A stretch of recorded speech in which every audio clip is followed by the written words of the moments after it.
হিন্দু হতে গেলে জয় শ্রীরাম বলা লাগবে, তবে তুমি হিন্দু, না হলে তুমি হিন্দু না। হিন্দু হতে গেলে হনুমান পুজো করা লাগবে, তবে তুমি হিন্দু, না হলে হিন্দু না। আচ্ছা, আজকে তোমরা যারা জয় শ্রীরাম বলে মারপিট করছো, ইংরেজদের হাত থেকে যখন দেশকে বাঁচানো হচ্ছিল ওরা কি বলেছিল? জয় শ্রীরাম, বন্দে মাতরম। তখন ছিল দেশ সংকটে, এখন পড়েছে ধর্ম সংকটে। গদিতে বসে আছে হিন্দু সরকার, তবু বলছে হিন্দু বিপদে। হিন্দুদের উপায় নেই বাঁচা। আমি কাউকে নিন্দা বা মন্দ করতে চাচ্ছি না, আমি কাউকে কুকথা বা কাউকে আঘাত দিতে চাচ্ছি না।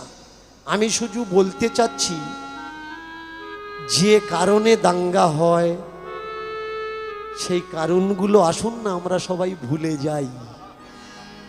যারা আল্লাহু আকবার বলে মানুষের গলায় চাকু চালাচ্ছে, এসো না ভাই, আল্লাহু আকবার বলে আমরা করলি, চাকু কেন, ছুরি কেন? এসো না ভাই, আমরা জয় শ্রীরাম বলে সবাইকে আলিঙ্গন করি, হিংসা কেন? জয় শ্রীরাম কেন, জয় সীতারাম বলবো। রাম তো শুধু রাম নয়, সীতাপতি রামচন্দ্র কি জয়। সীতাকে বাদ দিল কারা? কখনো বিবেচনা করেছে যে রামের পাশ থেকে সীতাকে কেড়ে নিল কারা? অযোধ্যায় রাম মন্দির হলো, সেই রামের পাশে সীতা আছে কি? ভাবাবেগে আঘাত হচ্ছে না? বলুন তো, বিশ্ব শান্তির জন্য কদিন আগে অযোধ্যায় যজ্ঞ করা হলো, মন্ত্রপুত করে বিশ্ব শান্তির জন্য যজ্ঞ করা হচ্ছে, বিশ্বে যেন যুদ্ধ বন্ধ হয়। মন্ত্রের এত ক্ষমতা, এখানে মন্ত্র বলে ইরানের যুদ্ধ বন্ধ করবে, আমেরিকার যুদ্ধ বন্ধ করবে, ব্যাস মন্ত্র বলা ঠেলায় যজ্ঞ কুণ্ডে আগুন লেগে গেল।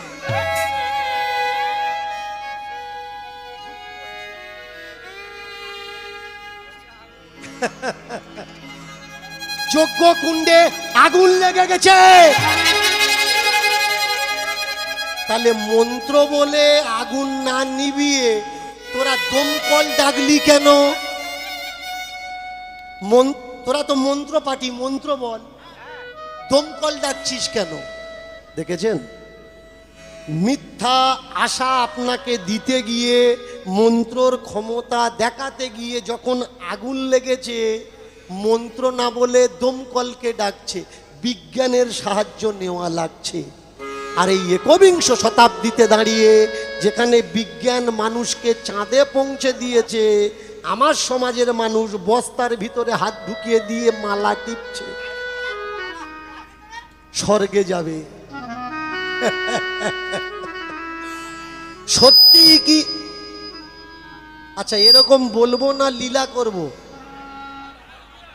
না? এখানে দেখতে পাচ্ছি অনেক বাবাজি এসছে, তারা যেন মনে আঘাত না পায়। জানেন, আমি কীর্তন করতে যাই, এমন কোনো আসন নেই যে দু চারজন বাবাজি আমার কাছে আসে না, হাত ধরে কাঁদে আর বলে, বাবা আমরা তো বহু বছর চলছি, তুমি বাঁচাও, তা না হলে ধর্ম বাঁচবে না। এর উপরের ছবিটা একরকম আর ভিতরের ছবিটা আর একরকম। বলুন তো মায়েরা, 40-50 বছর মাছ মাংস খেয়েছে, এখন মালা জপছে কেন জানেন? ভগবানের জন্যে নয়। ও জানে ও যখন এক্সপায়ার হবে ওর অবস্থা কি হবে। কৃষ্ণকে পাওয়ার জন্যে ও ডাকছে না। কৃষ্ণকে পাওয়ার জন্যে যদি ডাকতো, তাহলে কৃষ্ণ করুণামৃত গ্রন্থ বলছে, শিশুকালে কৃষ্ণ ভজে কৃষ্ণ পাওয়ার আসে, আর বৃদ্ধে গিয়ে কৃষ্ণ ভজে জমেরও তরাসে। বৃদ্ধকালে গিয়ে কৃষ্ণ কৃষ্ণ করছে মানে কৃষ্ণর জন্য করছে না, ও দেখছে এবার ওখানে যাব হাওয়া টাইট, যদি কিছু করা যায়।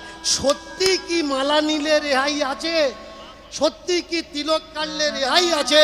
সত্যি কি যাগযজ্ঞ করলে রেহাই আছে? নাকি তাকে উপলব্ধি করতে গেলে অন্য কোনো উপায় আছে? সত্যি কি কানে মন্ত্র দীক্ষা নিলে ভগবানের সঙ্গে সম্পর্ক হয়, নাকি না দীক্ষা নিলেও ভগবানকে পাওয়া যায়? এগুলো পড়াশুনো করে বলি, ধর্মগ্রন্থে লেখা আছে তাই বলি। তাহলে রাগ যদি করতে হয় সেই জায়গায় রাগ দেখাও যেখানে রাগ দেখালে তোমার সাজবে। আমরা মুখে বলছি গরু আমাদের মা, গরু কাটা যাবে না। ভারত সরকার গরু কাটার জন্য যাদের লাইসেন্স দিয়ে রেখেছে সেখানে গিয়ে আন্দোলন করো না, তবে তো বুঝবো গরু আমাদের মা। যদি কোনো হিন্দু গরু বিক্রি করে দিচ্ছে কোনো মুসলমানের কাছে, তার চামড়া আগে ধোলাই করো, তবে তো বুঝবো গরু আমাদের মা। তুমি গরু বিক্রি করবে, গরু কেনার লোক নেই, মুসলমানদের কাছে গরু বিক্রি করে দিচ্ছ, বেচা হয়ে গেছে তখন বলছো গরু আমাদের মা। এটা তো চক্রান্ত, জালিয়াতি। আগে মূল সত্যকে জানো, সত্য কোনটা।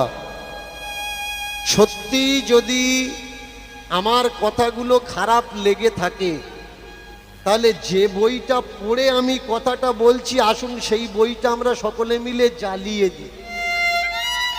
না থাকবে বাঁশ, না বাজবে বাঁশি, আসুন সকলে মিলে বাঁশ ঝাড়টা তুলে ফেলে দিই।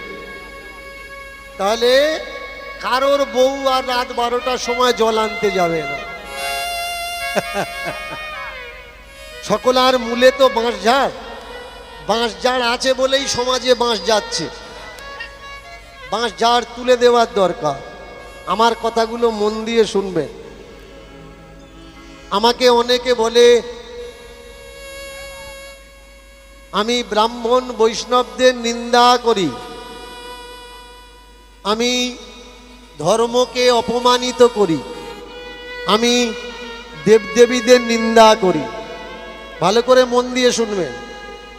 যদি এই হরিবাসরে কেউ প্রমাণ দিতে পেরেছেন যে আমি ব্রাহ্মণদের কোনো খারাপ কটু কথা বলেছি, কোনো বৈষ্ণবকে নিন্দা করেছি, আমি বলছি দীনকৃষ্ণ ঠাকুর আপনি জুতো দেবেন, আপনার জুতো মাথায় করে নিয়ে আমি চলে যাব। আমি জ্ঞানত বা অজ্ঞানত কোনো ব্রাহ্মণকে, কোনো বৈষ্ণবকে কোনো দিন নিন্দা করিনি। তবে আমি করি কি, যারা বৈষ্ণব নয়, বৈষ্ণব সেজে সংসারী মানুষকে দীক্ষা দিয়ে তার বাড়ির বৌমা নিয়ে নবদ্বীপে উঠছে, তাদের বলি।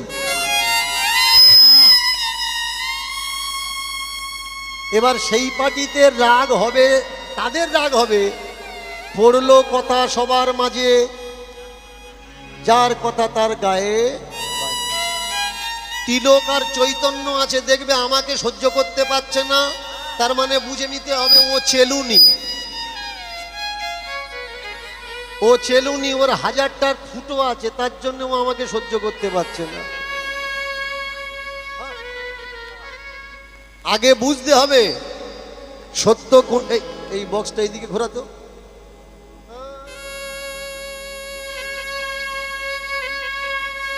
আগে বুঝতে হবে সত্য কোনটা আর মিথ্যে কোনটা। শুধুমাত্র ব্রাহ্মণের পদবি নিয়ে ব্রাহ্মণের কোনো কর্ম নেই, মদ খেয়ে খেয়ে কোথায় শুয়ে আছে তার ঠিক ঠিকানা নেই, বাড়িতে লুঙ্গি পরে ঘুরছে আর পূজার সময় ধুতি পরে পূজা করতে যাচ্ছে। আমি সেই কটার বলছি, কারণ এরা যতদিন আমার সমাজে থাকবে, যারা প্রকৃত ব্রাহ্মণ, প্রকৃত বৈষ্ণব, তাদের গায়ে কলঙ্ক লাগবে। আমি চাই প্রকৃত বৈষ্ণবের সম্মান প্রকৃত বৈষ্ণব পাক। প্রকৃত বৈষ্ণব আজকে রাস্তায় বেরোতে পারছে না, মাথা উঁচু করে ঘুরতে পারছে না। কেন? কিছু জোচ্চোর দালাল ঠকবাজ তারা বৈষ্ণব সেজে বিজনেস আরম্ভ করে দিয়েছে। কিন্তু সত্যিই যে নিতাইকে ভালোবাসে, সত্যিই যে গৌরকে ভালোবাসে, যে ভিক্ষা অন্ন ছাড়া যার পেট চলে না, সে যখন কারোর বাড়িতে ভিক্ষা করতে যাচ্ছে, ওই যে দালালগুলো জায়গা খারাপ করে রেখেছে, প্রকৃত বৈষ্ণবকে শুনতে হচ্ছে কেন খেটে খেতে পারো না, ব্যবসা আরম্ভ করেছো। সত্যি যারা ব্যবসা আরম্ভ করেছে তাদের বলার কেউ নেই, তাদের জন্য আমি আছি। কিন্তু সঠিক বৈষ্ণব যদি আপনাদের পাড়ায় আসে, গ্রামে আসে ভিক্ষা করতে, দোহাই সে যেন ব্যথা না পায়। প্রকৃত ব্রাহ্মণ যে, তার যেন কখনো কোনো সময় অসম্মান না হয়। বৃন্দাবন থেকে দেখতে পেলেন কে? অনুভব করলেন নিত্যানন্দ, অনুভব করলেন নিত্যানন্দ। আজ বুঝি শূদ্রের কপালে সূর্যোদয় হয়েছে, ব্রাহ্মণের ঘরে এক প্রাণ পুরুষের জন্ম হয়েছে, যে কিনা বলছে ব্রাহ্মণদের এই নিজেদের তৈরি করা নিয়ম এগুলো রাখা উচিত না, এগুলো শাস্ত্রের কোনো বিধান না। বৃন্দাবন থেকে তিনি চলে আসলেন, চলে আসার পর সাক্ষাৎ করলেন নিমাইয়ের সঙ্গে। নিত্যানন্দের সাপোর্ট যখন নিমাই পেয়ে গেল, সরে গেল এই ভিতুরা যারা গৌরকে ক্ষতি করব বলেছিল। তথাপি নিমাইয়ের মায়ের মন মানল না, বিষ্ণুপ্রিয়ার মন মানল না, এদের দিয়ে বিশ্বাস নেই। পেরিয়ার রামাস্বামী বলেছেন, এটা আমার কথা নয়, একটা কেউটে সাপকে যদি একবারের জন্য বিশ্বাস করা যায় করবে, কিন্তু ব্রাহ্মণকে দেখে বিশ্বাস করবে না। এটা কে বলছে? এটা পেরিয়ার রামাস্বামী বলছে, আমি বলছি না। কারণ এরা কিছু ভি করতে পারে, কিছু ভি করতে পারে। যখন যে হাওয়া চলে এরা সেই রং নিয়ে নিতে পারে। এদেরকে বিশ্বাস করা অসম্ভব। সেই জায়গায় ভয় পেল নিমাইয়ের মা, যদি আমার ছেলেটাকে মেরে দেয়।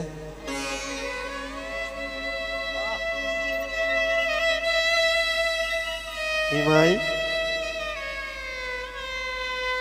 তুই এখানে থাকিস নি বাবা, তুই পালিয়ে চলে যা,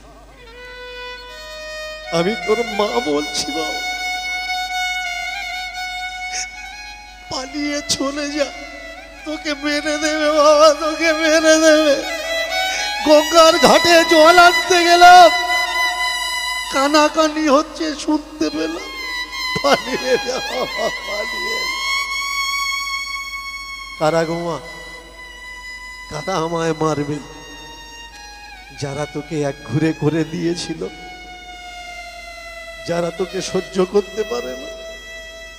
আমি একটা ছেলেকে হারিয়েছি বাবা, বিশ্বরূপ আমার ছেড়ে চলে গেছে, আমার অনেকগুলো ছেলে মেয়ে মারা গেছে বাবা। পুত্র সন্তান হারানোর যন্ত্রণাটা বুঝি। পালিয়ে যা, পালিয়ে যা, পালিয়ে যা। মাগো, আমি যদি পালিয়ে যাই সমাজ আমাকে কাপুরুষ বলবে না? এত বড় দায়িত্ব কে নেবে মা, কে নেবে? মন দিয়ে শুনবে। চৈতন্য চরিতামৃত একটা ভক্তিবাদী কাল্পনিক গ্রন্থ, এতে বাস্তব ইতিহাসের পরিমাণ কম। গৌরকে কৃষ্ণ বানানোর চক্রান্তে চৈতন্য চরিতামৃত লেখা হয়েছে। গৌর কোনো সময় কৃষ্ণ ছিলেন না। গৌর যদি কৃষ্ণ হতেন তাহলে অনেকবার গৌরের কাছে গৌরের মা বলেছেন, বাবা তোর দাদা কোথায় গেল একটু খোঁজে নে দে না। তাহলে বলতে পারতেন না যে দাদা সন্ন্যাস নিয়ে অমুক জায়গায় আছে, চলো তোমার সঙ্গে সাক্ষাৎ করিয়ে নিয়ে আসি। শুধু তাই নয়, লক্ষ্মীপ্রিয়া মারা গেল, লক্ষ্মীপ্রিয়াকে কি বাঁচাতে পারতো না গৌর যদি কৃষ্ণ হতো? নিমাই জগামাধা লীলা করতে গিয়ে নিত্যানন্দের কপালে আঘাত হয়েছে বলে চৈতন্য চরিতামৃত বলছে নিমাই নাকি সুদর্শন চক্রকে আহ্বান করেছিল। তাহলে ব্রাহ্মণরা যখন তাকে এক ঘুরে করে দিলে, জাত থেকে বেজাত করে দিলে, তখন চক্রকে ডাকলো না কেন? কেন বললো না যে আমি কৃষ্ণ? কেন বললো না আমি অবতার হয়েছি? গৌর না হয় ডাকতে পারলো না, যিনি মহাদেব অদ্বৈতাচার্য তিনি কেন জাগলেন না, ত্রিশূল ধরলেন না? নারদ মুনি যিনি শ্রীবাস, তিনি কেন বললেন না? যে কথাগুলো আমি বলছি এই কথাগুলো নিমাইয়ের বাস্তব ইতিহাস। পাবেন কোন গ্রন্থ থেকে? ডক্টর নিহার রঞ্জন রায়ের লেখা, doctor Nihar Ranjan, Chaitanya and his age বইটা পড়বেন, তাহলে মাটির নিমাইকে জানতে পারবেন। কাহা গেলে তোমা পাই, কাহা গেলে, ডক্টর জয়দেব বন্দ্যোপাধ্যায়ের লেখা, কাহা গেলে তোমা পাই। কে এই ডক্টর জয়দেব বন্দ্যোপাধ্যায়? উড়িষ্যাতে গিয়ে, যিনি উড়িষ্যার স্বর্গদ্বারে যদি কোনো ভক্ত গিয়ে থাকেন দেখবেন মহাপ্রভুর এইভাবে একটা হাত তোলা মূর্তি আছে। এই মূর্তিটাকে তৎকালীন সময়ে ডক্টর জয়দেব বন্দ্যোপাধ্যায় ভারতীয় রাষ্ট্রপতির সহযোগিতায় স্থাপন করেন। কে এই ডক্টর জয়দেব বন্দ্যোপাধ্যায়? মহাপ্রভু মিলিয়ে গেলেন না তাকে হত্যা করা হলো, এই রিসার্চ যিনি করছিলেন তার নাম ডক্টর জয়দেব বন্দ্যোপাধ্যায়। যার মাকে খুন করা হলো তাকেও খুন করা হলো, পিছন থেকে হাত দুটো বেঁধে বাথটপের ভিতরে, জলের ভিতরে মুখ গোজা ছিল। উড়িষ্যার সরকার লিখে দিল এটা মৃত্যু, সুসাইড। কারোর যদি সুসাইড করার হবে তাহলে পেছনে হাত বাঁধা থাকবে কেন? জলের ভেতরে মুখ ঢোকানো থাকবে কেন? তার কোনো রিসার্চ হয়নি। এ কথা আমি বলছি না, তৎকালীন সময়ে 2000 সালের পেপার বলছে, 96-এর রিসার্চের কাগজ বলছে, আমি বলছি না। তাহলে বলুন তো, গৌর যদি কৃষ্ণ হবে, তার উপরে যখন অত্যাচার হলো তার স্বরূপ কেন বেরিয়ে আসলো না? একাধিক নয়, শতাধিক। শুধু এই যে গৌরকে হত্যা করা হয়েছে তা না, ভালো করে পড়াশুনো করবেন। এটা দীনকৃষ্ণ ঠাকুর বলছে না, নিত্যানন্দ ঠাকুরকে হত্যা করা হয়েছে।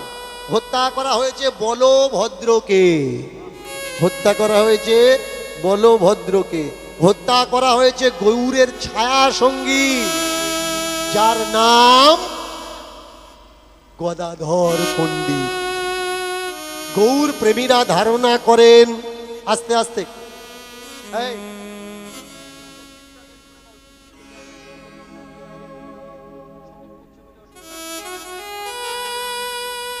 তাহলে বোঝা লাগবে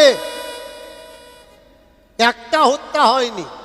কে বা কারা গৌরের হত্যাকে চাপলো কেন? তাদের স্বার্থটা কোথায়? গৌরকে যদি কৃষ্ণ বানানো যায় তাহলে গৌরের হত্যাটা একটা কৃষ্ণ লীলার মতো হবে, আর তাকে যারা হত্যা করেছে হত্যাকারীরা রেহাই পাবে। হতে পারে এটাই তাদের চক্রান্ত ছিল। দীনকৃষ্ণ ঠাকুর যে কথাগুলো বলছে পড়াশুনো করে বলছে, কারোর থেকে শুনে বলছে না, বা দীনকৃষ্ণ ঠাকুরের বাপ ঠাকুরদার লেখা বই পড়ে সে বলছে না। নিমাই পালায়নি, নিমাই সন্ন্যাসী হতে চায়নি। কে বলছে? নিমাইয়ের বাড়ির চাকর অদ্বৈত আচার্যের শিষ্য, যার নাম ঈশান নাগর। তার লেখা গ্রন্থ, তার লেখা বইতে তিনি লিখছেন, যেদিন তিনি সন্ন্যাস গ্রহণ করবেন তার আগের দিন শ্রীবাস সারা রাত পাহারা দিয়েছে যাকে তাকে কেউ ক্ষতি না করে। ভোরবেলা মায়ের অনুমতি নিয়ে, স্ত্রীর অনুমতি নিয়ে মায়ের পায়ে প্রণাম করে সন্ন্যাসী হয়েছেন। কিন্তু মিথ্যাবাদী কীর্তনীয়রা, মিথ্যাবাদী ভাগবতচারীরা তারা কি বলে? মা ঘুমাচ্ছিল, বউ ঘুমাচ্ছিল, পালিয়ে চলে গেছে, সন্ন্যাস হয়েছে। আর গাছ থেকে নাকি কোকিল ডাকছিল, পাখি বলছিল মা মা মা, নাকি বলেছে গাছের পাখি, বনের পাখি, বনে গিয়ে ডাককে যা, এখানে তুই ডাকিস না। তাহলে বলুন, এইসব মিথ্যা তথ্য গৌর ভক্তদের কাছে, কৃষ্ণ ভক্তদের কাছে, নিতাই ভক্তদের কাছে দেওয়ার প্রয়োজনটা কেন? দীনকৃষ্ণ ঠাকুর কি চাচ্ছে? দীনকৃষ্ণ ঠাকুর চাচ্ছে আপনারা সত্যটা জানুন। আমি মৃত্যুর ভয় করি না।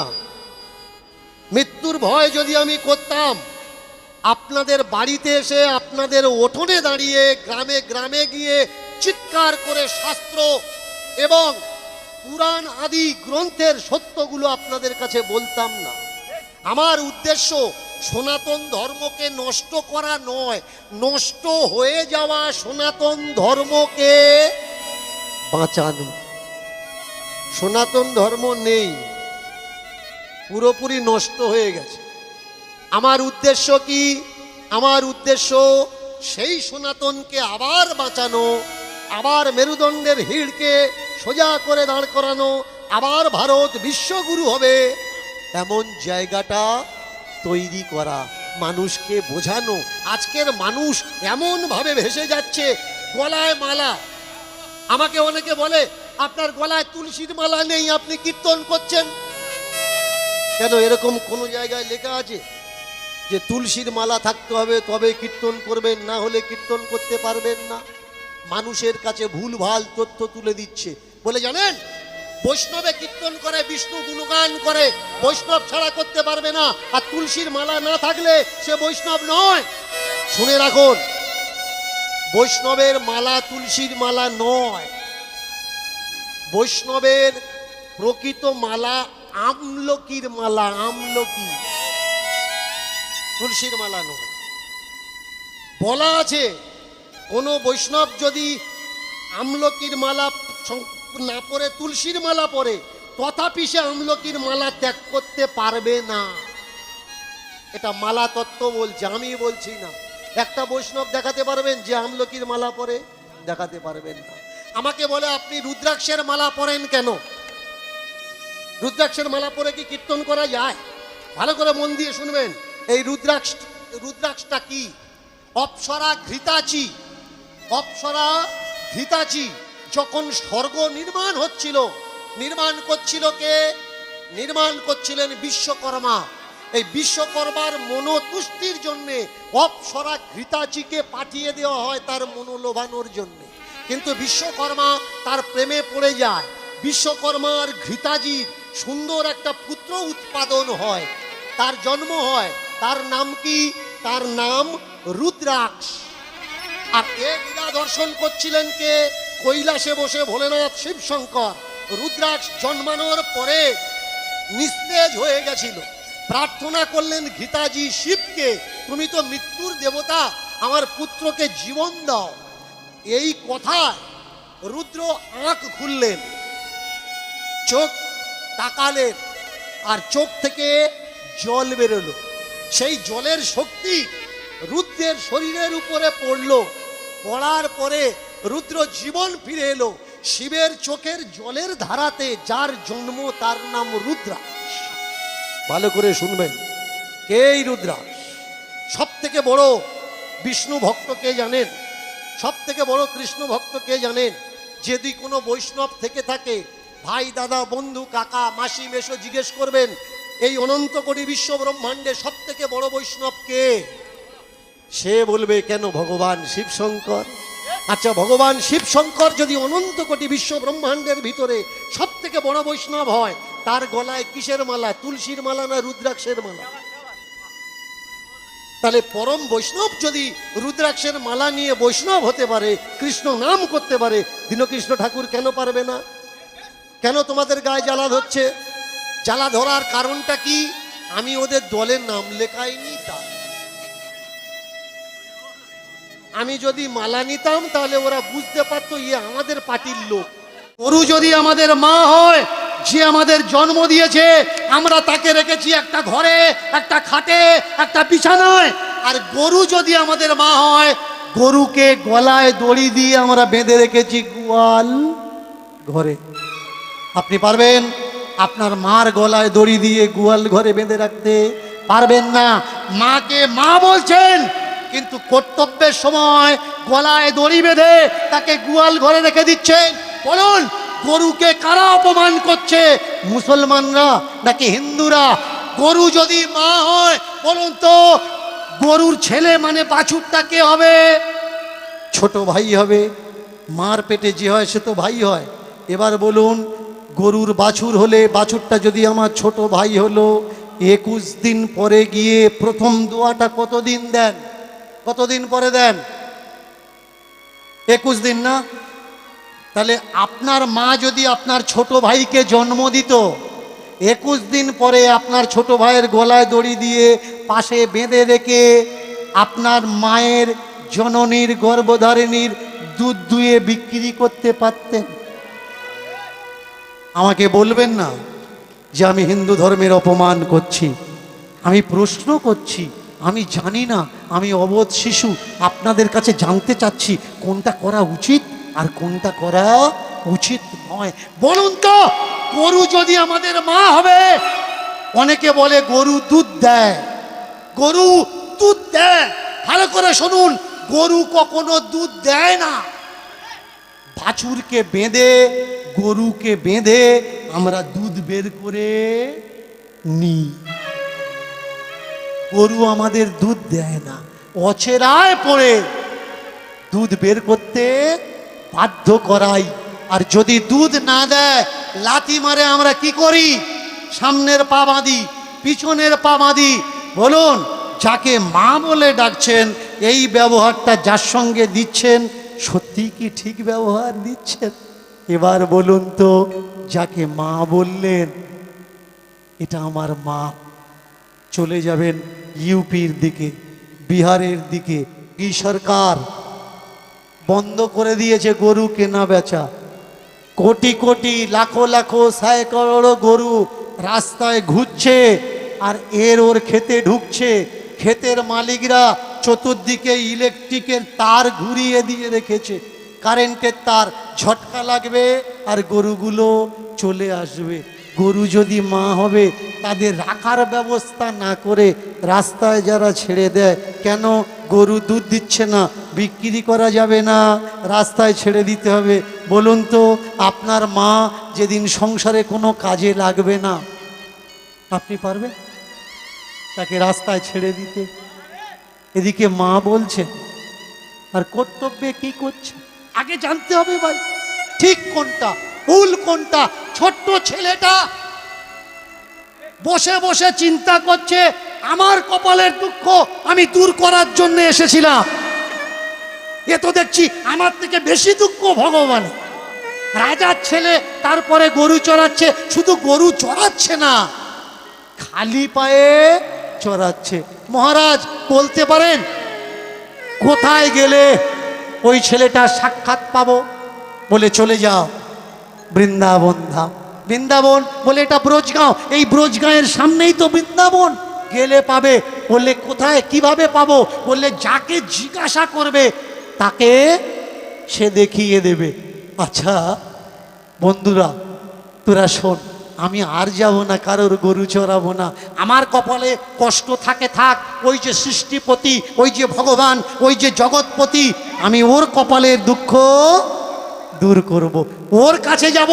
আজ থেকে ওর গরুগুলো আমি চড়াবো, আমি খালি পায়ে চড়াবো, আর আমার জুতো চপ্পলটা আমি ওকে দিয়ে দেব, আর বলবো রাজার ছেলে রাজমহলে থাকো, আমরা না হয় গরিব মানুষ, আমাদের কপালে দুঃখটা থাক, কিন্তু তোমার কপালে কেন থাকবে? পায়ে পায়ে চলেছে বৃন্দাবন। 1 পা, 2 পা, 3 পা, পিছন থেকে পাঠক ডাক দিলেন, এই খোকা একটু এদিকে আয়। কি হয়েছে? একটু সোজা হয়ে দাঁড়া। কেন? আমি নিচু হয়ে তোকে প্রণাম করব,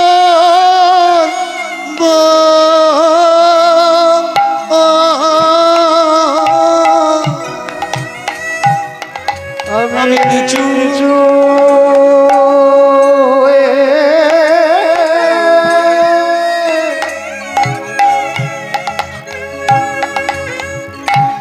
তোকে প্রণাম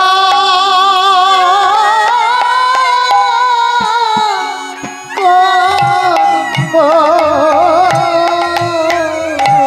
আমি নিচু হয়ে তোকে প্রণাম করব,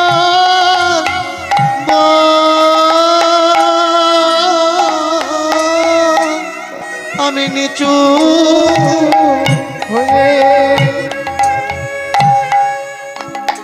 তোকে প্রণাম করব,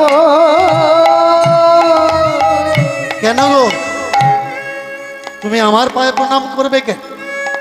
আমি জানি না তুই মানুষ কি না।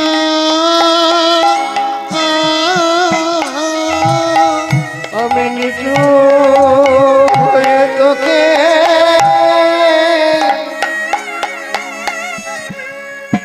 তোকে প্রণাম করব। ভক্তিমতী ভক্তমণ্ডলী, ভক্তিমতী মায়েরা একটু মন দিয়ে শুনবে।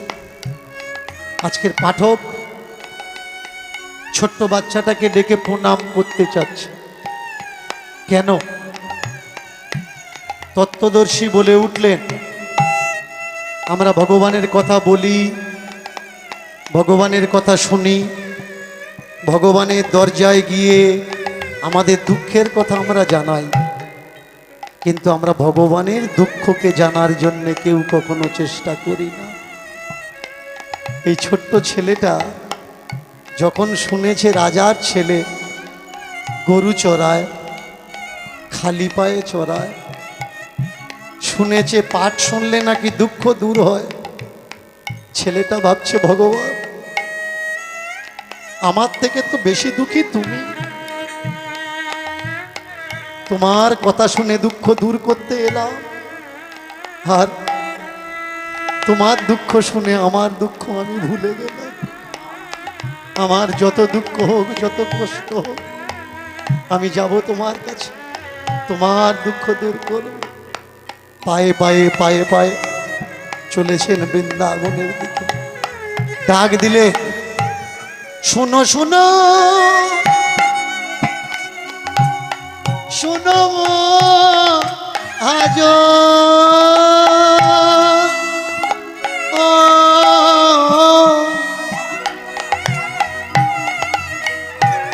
আমি নিচু হয়ে তোকে প্রণাম করব। ওগো, কে আছো? আমাকে কেউ বলে দেবে কৃষ্ণের বাড়ি কোনটা? কৃষ্ণের বাড়ি কোনটা? যে দেখে সে বলে এই তো কৃষ্ণের বাড়ি। মায়েরা বৃন্দাবন গেছেন না? কে কে গেছেন বৃন্দাবনে? একটু হাত তুলবে। গেছেন তো? বৃন্দাবনে এখন আর ঠাকুর নেই, ঠাকুরের নাম করে মানুষ ঠাকুর হয়ে ঘুরে বেড়াচ্ছে। ঠাকুরকে দেখার জন্যে টাকা দেওয়া লাগে, 500 টাকা, 1000 টাকা।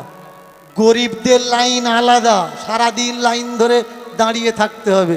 মধ্যবিত্তের লাইন আলাদা, ভিআইপি লাইন আলাদা, ভিভিআইপি লাইন আলাদা।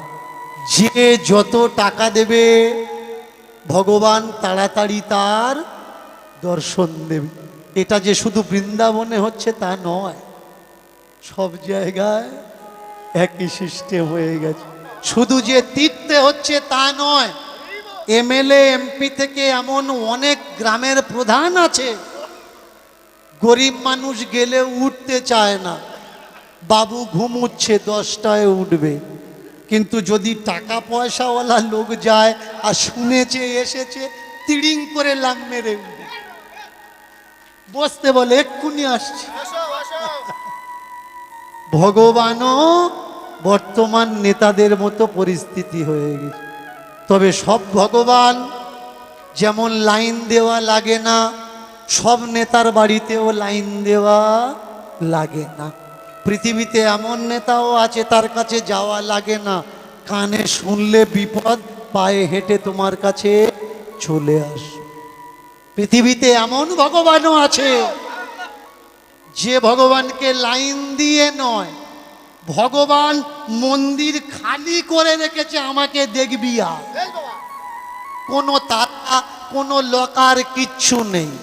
কালী মন্দির তালা পাবেন, দুর্গা মন্দির তালা পাবেন, আপনি কৃষ্ণ মন্দিরে, বিষ্ণু মন্দিরে তালা পাবেন। কিন্তু রাস্তার আশেপাশে দেখবেন একটা পাথর দিয়ে সিঁদুর মাখিয়ে শিবলিঙ্গ করা হয়, হয় না? শিবলিঙ্গ, শিব ঠাকুরের লিঙ্গ মূর্তিতে কখনো দেখেছেন তালা ঝুলছে? যে খুশি সে চলে যায়, কোনো ব্রাহ্মণ পুরোহিত কারণ লাগে না। একা একা ফুল দাও, একা একা চন্দন দাও, একা একা তিলক করো, একা একা জল দিয়ে দাও।